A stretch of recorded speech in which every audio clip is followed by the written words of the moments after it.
Part 19. The Virginia Statute for Religious Freedom was the country's bellwether.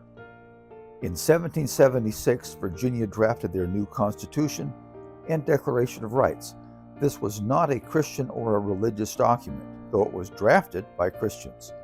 George Mason, a practicing Episcopalian, drafted most of the overall document, and James Madison, somewhere between an Orthodox Christian and a deist, proposed Section 16, the statement that all men are equally entitled to the free exercise of religion.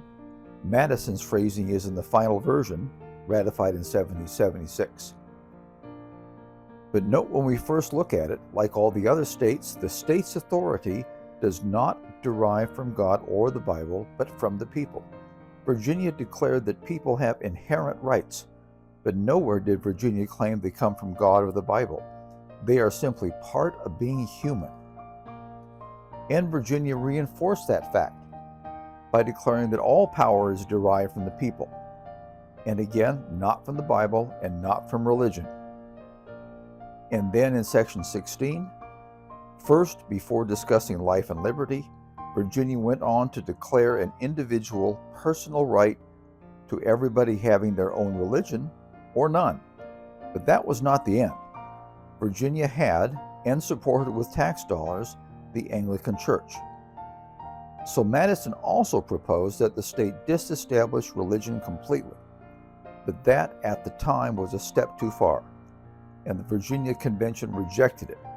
It turned out that it was very important to continue state financial support and some kind of enforcement for the official church. So Anglicanism, with its state financial support, continued to be Virginia's official and only state religion. When it came out that Anglicanism, also known as Episcopalianism, continued to be the only official state religion, there was an uproar from dissenting denominations, primarily Baptists and Presbyterians, who were making inroads into Western Virginia. These dissenters flooded the assembly with petitions calling for equal funding, and if that was not possible, disestablishment completely and the end of officially sanctioned state churches entirely. The fight, it turned out, had largely been about status and money.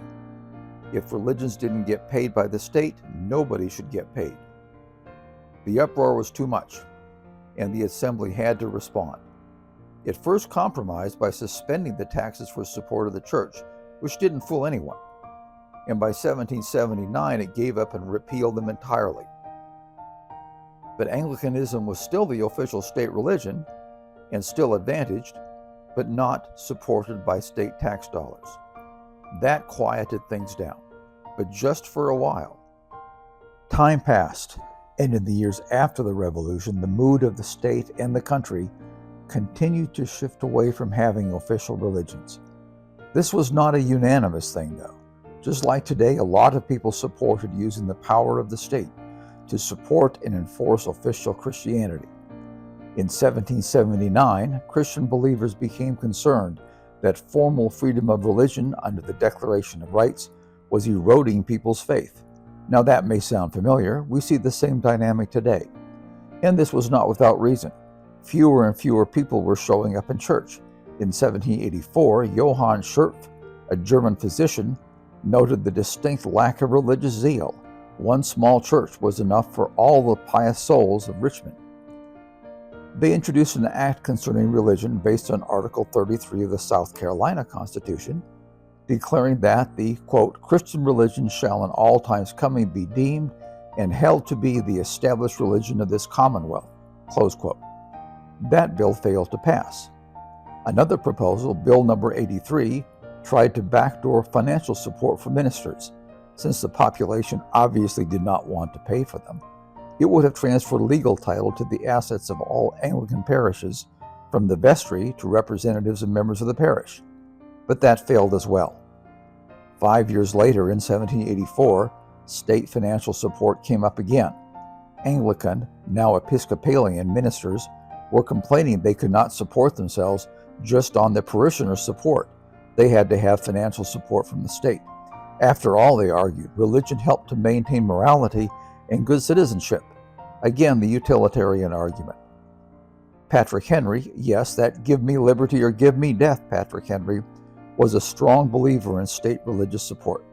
Trying to satisfy the non-Episcopalian churches, he introduced a bill called a Bill Establishing a Provision for Teachers of the Christian Religion, establishing a general religious tax which would support all the denominations. When he heard about it, Madison was incensed. He wrote anonymously the famous Memorial and Remonstrance against religious assessments, arguing that they were a violation of natural rights and that the religion of every man must be left to the conviction and conscience of every man. Madison's pamphlet inflamed Virginians, and dozens of petitions flooded into the Assembly, calling for killing the bill, and that turned into a groundswell of support for disestablishing religion entirely. Now, recall back in 1777, Jefferson had drafted a proposed statute disestablishing religion. That had been seen as a step too far at the time, and Bill number 82 had died in the legislature in 1779. But the times had changed by 1785.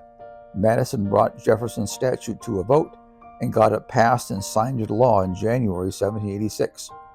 A year before the Constitutional Convention, Virginia had formally, completely, permanently separated church and state.